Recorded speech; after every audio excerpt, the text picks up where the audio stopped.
Hello everybody, welcome.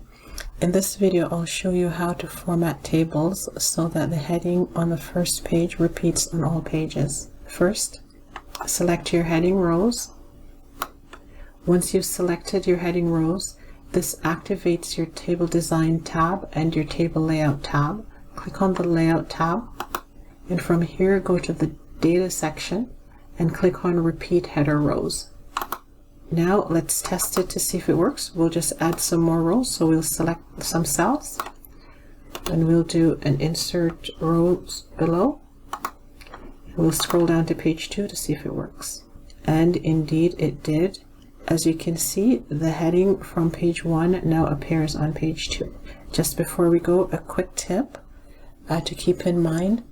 Heading will not appear or repeat on the second page if the page breaks are added manually, and I'll show you. So we'll come here and we'll enter a manual page break. We'll say Control Enter, and as you can see, the heading no longer appears on page 2. It deactivates that function. When you've activated this function, always allow the page to break automatically. I'll delete this page break. And as you can see, the heading reappears. That's it for now. Remember to save your work.